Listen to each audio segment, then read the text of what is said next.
Hello, this is a casual chat about everything I read in the month of June and what I think about it. I read some really fantastic books, some that I felt a bit more mixed about, and one that I'm currently reading, but I'm not sure if I want to continue reading it, so maybe you can help me decide whether I should keep reading it or not. But I'd love to hear if you have read any of these books or if you're interested in reading any of them now, or what have you been reading in the past few weeks? What are some of the best and worst things? Please let me know about that in the comments below. But first off, just some fun bookish things that I did in June. So people who have been watching BookTube for a really long time will probably know about the channel of Jennifer from Insert Literary Pun here. She does really intelligent and engaging reviews, and we have been planning to meet for a very long time. We were supposed to meet in early 2020, but those plans got scuppered because of the pandemic. But we finally met a few weeks ago for the very first time in person alongside Anna James, where we had high tea on Dalloway Terrace, and it was just such a wonderful afternoon. So great to speak to her in person and talk to her more about her life and what she's doing and about books. And it's just that like funny experience of after having watched someone on screen for a really long time and then seeing them in person. And she remarked on how strange it was seeing like mannerisms and my way of speaking, which is obviously just natural to me, but seeing it in person is quite a different thing. So yeah, that was a really wonderful afternoon. It was also Independent Bookshop Week, and I went book shopping to a place I've not been to before, of John Sando Books in Chelsea with Bob the Booker, and I picked up a copy of Kevin Barry's new novel. And also is wonderful in that shop, they have amazing bookshelves which slide apart to reveal more books behind those books, and I want to steal that design and like have it here behind me, because I have lots of books hidden behind all of these books behind me, but it's really difficult to see them because I have to pull out the books to then get to the other books. So that's such an imaginative solution to have these sliding bookshelves which are like quite thin, and so yeah, fit a lot of books in the depth of space that there is. I also went to the Women's Prize ceremony, which was such a delight and pleasure, even though the evening was slightly soggy, as you might have seen in the vlog that I made, but so exciting to see the awards given out right in front of me. And I didn't get a chance to speak with any of the nominated authors, but I did get to meet Monique Roffey for the very first time, who wrote The Mermaid of Black Conch, and she has a new novel out, which I really want to get a copy of. But I also got to meet Jill Dawson in person, the author who I was a co-judge with on the Costa Book Awards a number of years ago, and we've never met in person before. So that was so great, and it's always a really warm and convivial celebration of books at the Women's Prize ceremony, and so exciting to see both the fiction and nonfiction awards given, the nonfiction award given for the very first time. So to start off talking about the books that I read in the past month, there's a couple novels that had a surprising connection between them that was slightly disturbing. So the novels Dead Animals and Evenings and Weekends, which depict the lives of young people in London. But it makes me really worried about the lives of young people in London, that in both of these stories, the apartments that they rent within the city have black mold in them, and it causes some of the characters in these stories issues with their lungs and breathing because of these conditions that they have to live under, that their landlord doesn't fix. That this could like occur within such like modern city, and that's happening now is really disturbing to read about. But in terms of the content of these stories, so Dead Animals by Phoebe Stux is a novel following a young woman in her early 20s who it begins with her experiencing a sexual assault, and following her in the period after that, as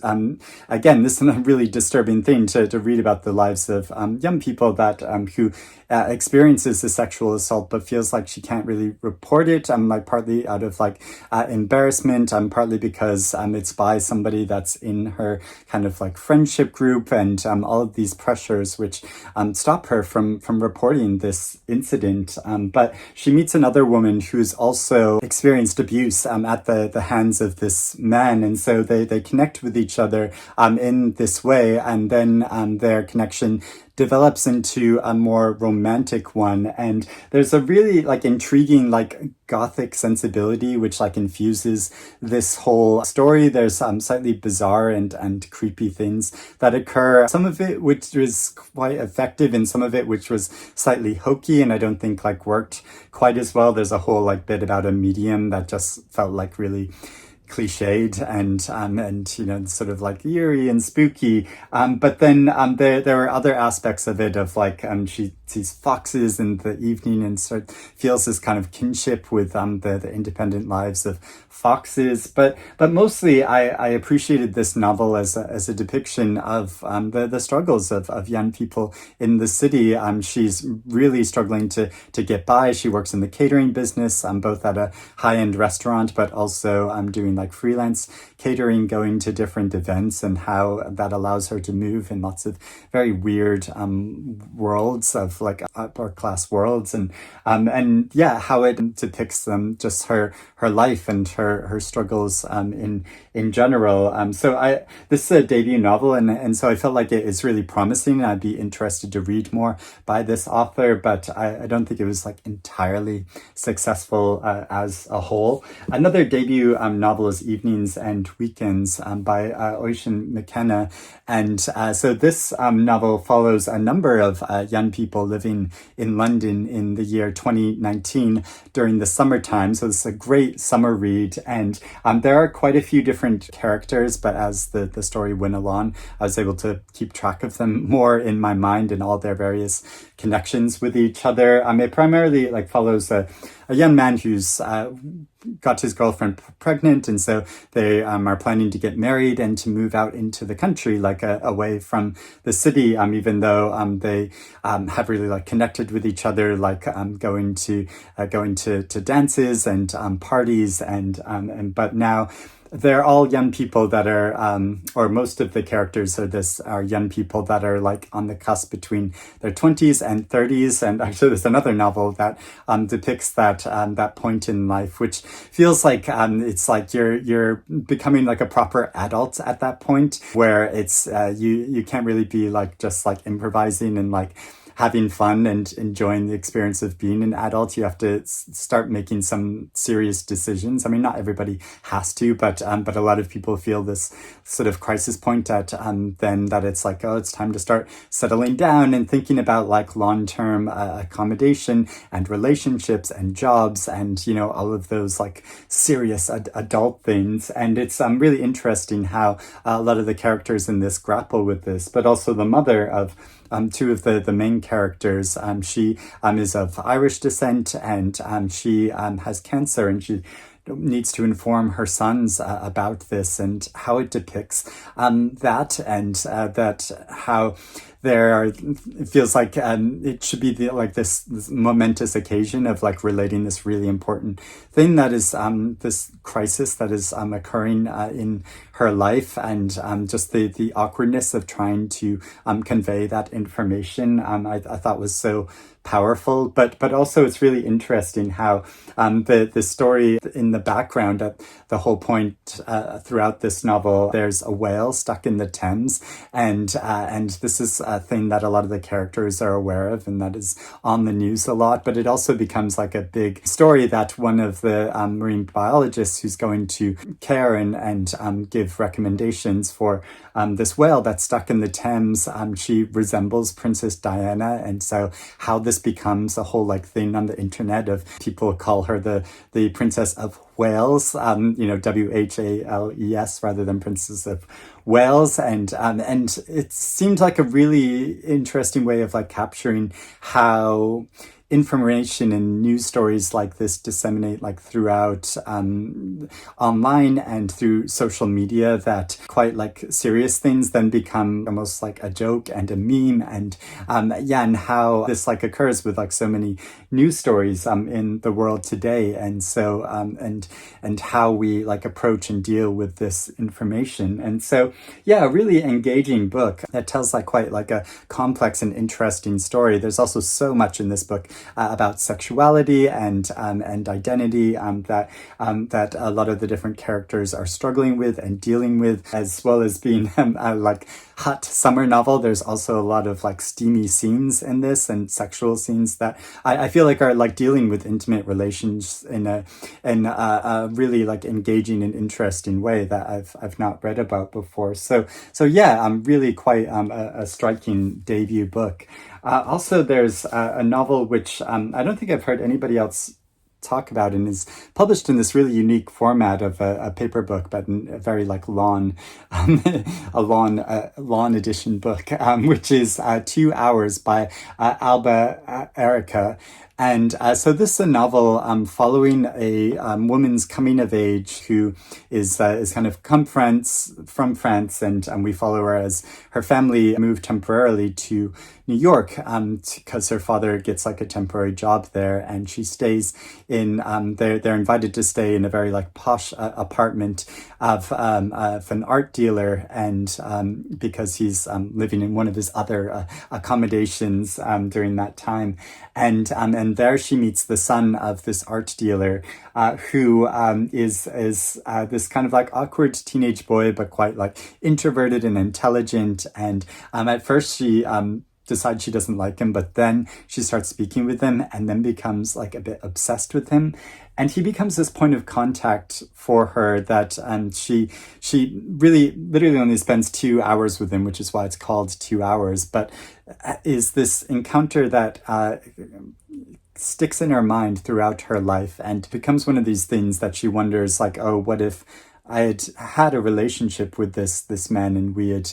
been together as a couple, but not in a way that is like soppy. I feel like that kind of subject matter has been handled a lot, but it gives this unique view of how there are these like moments in our lives which just kind of stick in our mind and like resonate in the background and stay with us in a way which feels like one of like the touchstones of our like personal identity. And that's what it feels like for her as she grows and progresses and goes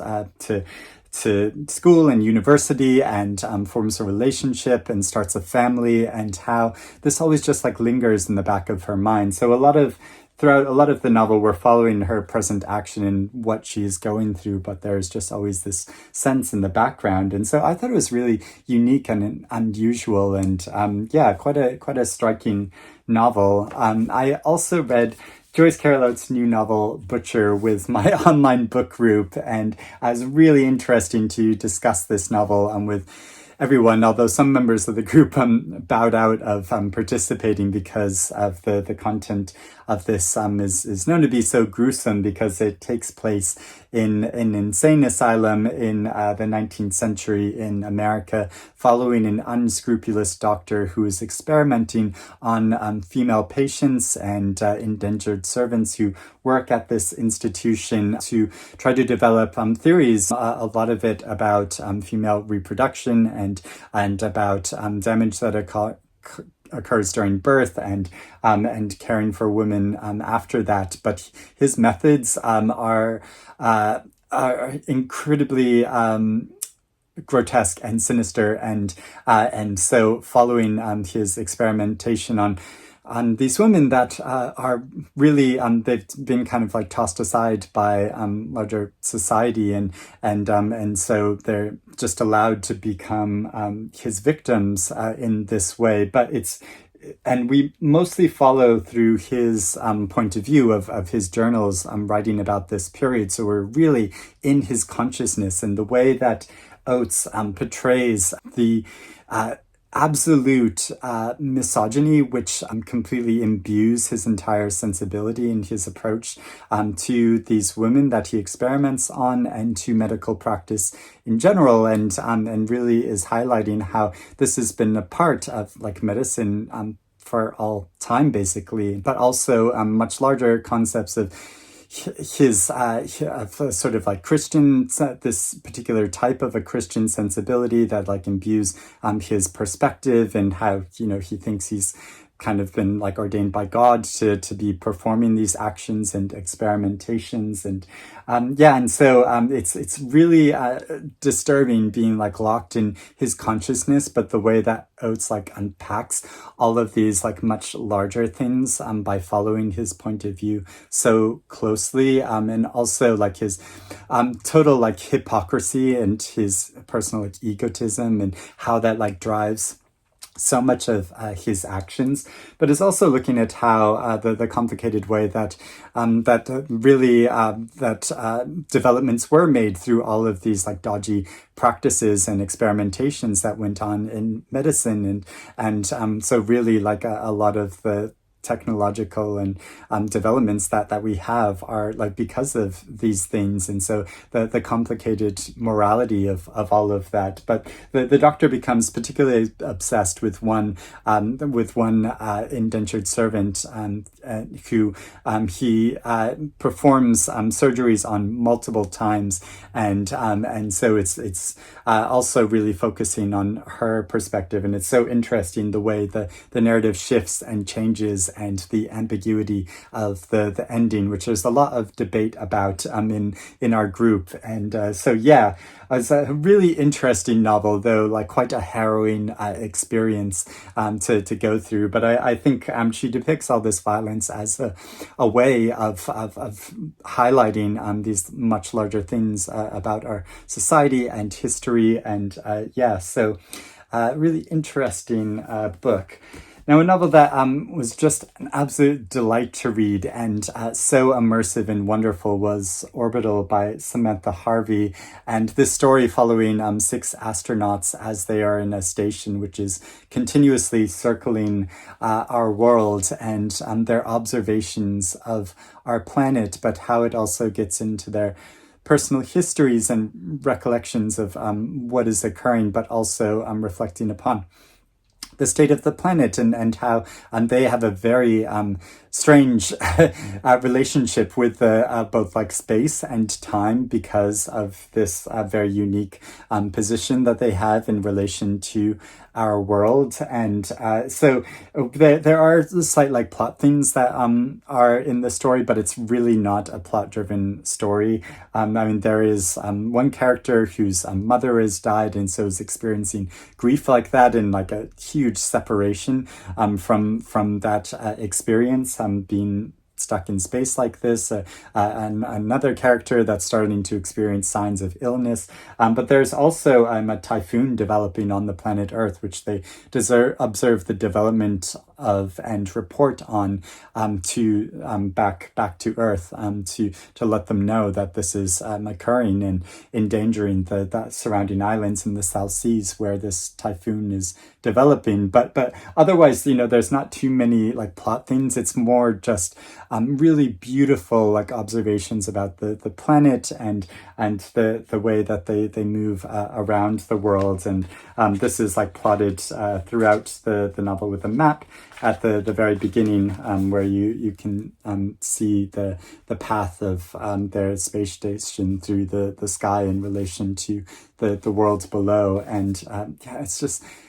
it's just really my kind of like beautiful meditative novel that has so much sumptuous language, and but is also like really quietly reflective on so many larger things. There's also Bad Habit by Alana S. Portero, which is translated by Faye Letham, a Spanish novel that follows a trans woman's coming of age story, and her heartrending struggles, but also the surprising discoveries she makes of how there are queer lives both in her poor neighborhood that she grows up in, but then in the city of Madrid that she increasingly travels to and engages with, and her like discovery of these communities, but also allies in unexpected areas, but also how experiencing real antagonism and betrayal of people that she thought would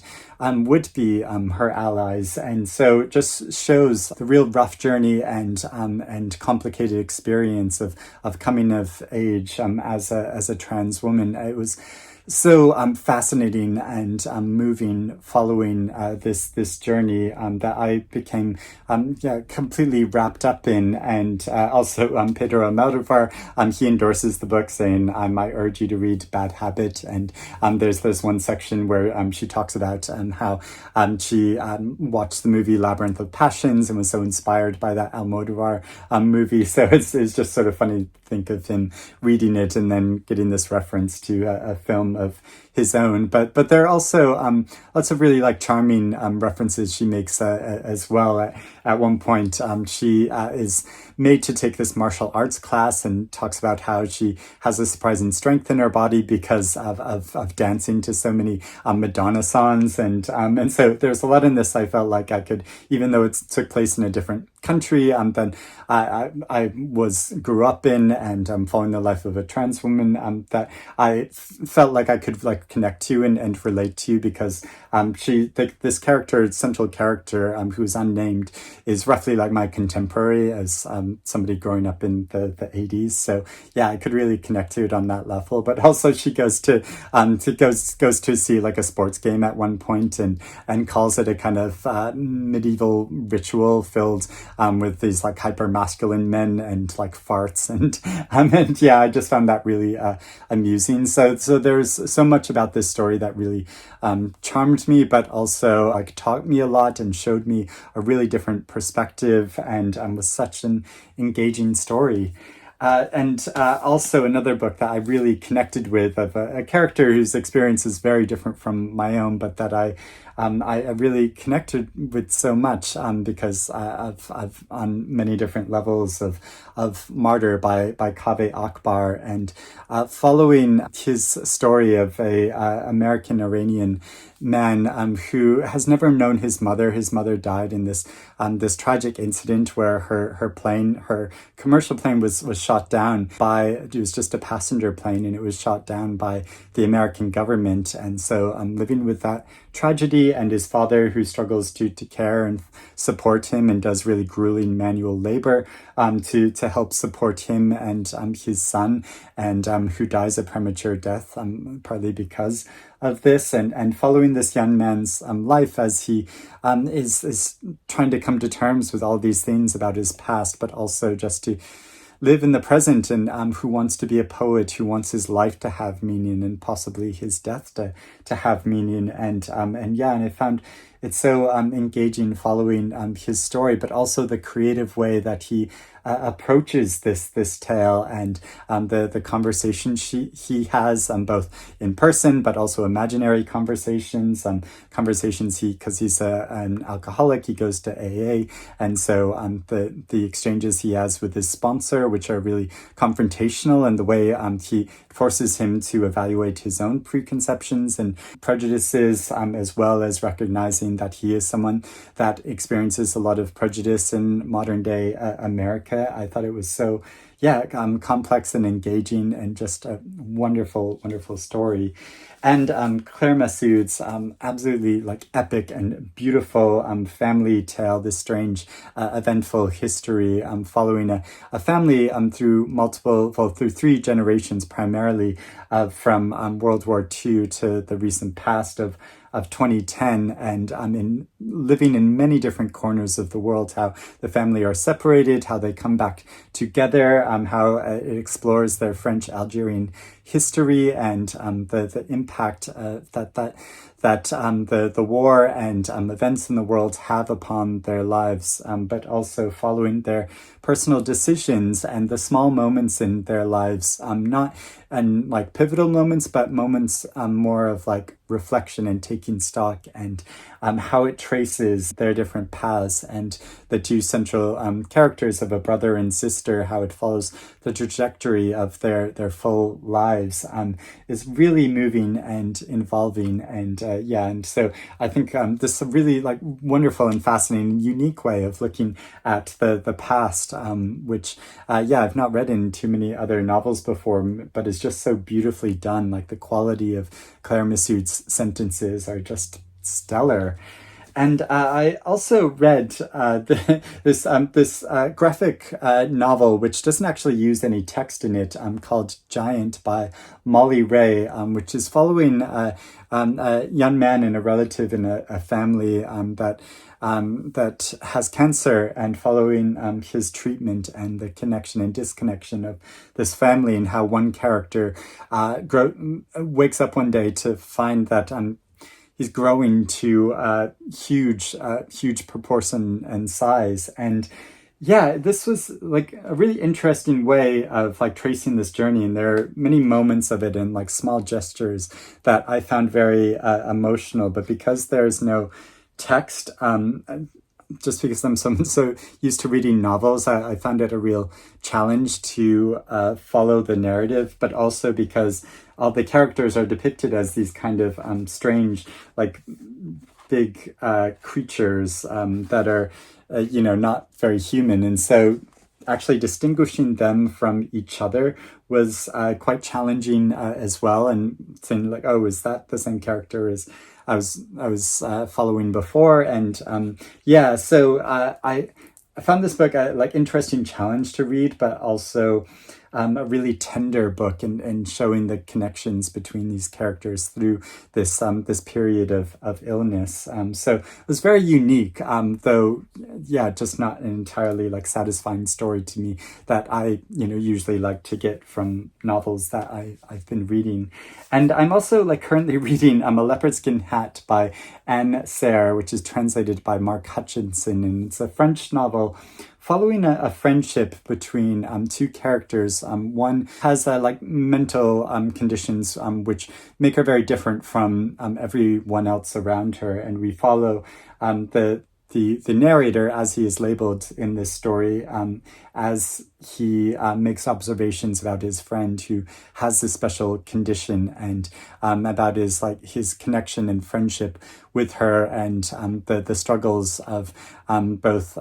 befriending her, but also her struggles existing in this society of being so different from everybody else, which is quite a unique story, but it's not a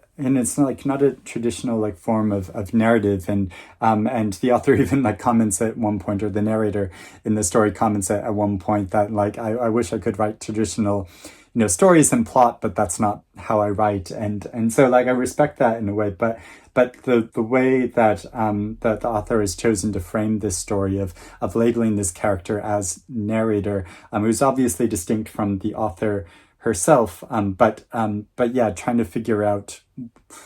the center of that narrative voice, and where it's following, and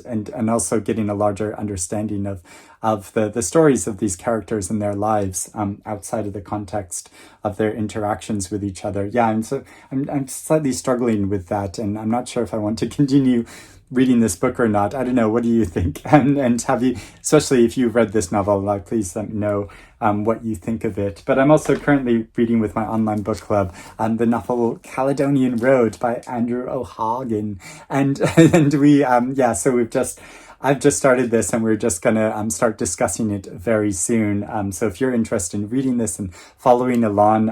please do join our book club if you're not a member already. And if you are, then I can't wait to start discussing this, because there's so many characters. There's so many interesting things going on with the plot. There will be a lot to talk about. So those are all the books that I read in June. Like I said, I'd love to hear if you've read any of these books or if you're interested in reading any of them now, or let me know about what you've been reading recently. I would love to hear about that. But hope you're doing well and have a good summer. It's gotten very hot here in London, so I'm trying to bunker down here in my library, which stays quite cool most of the time, no matter how hot it gets outside. But yeah, I hope you're reading good things, and I'll speak to you again soon. Bye bye.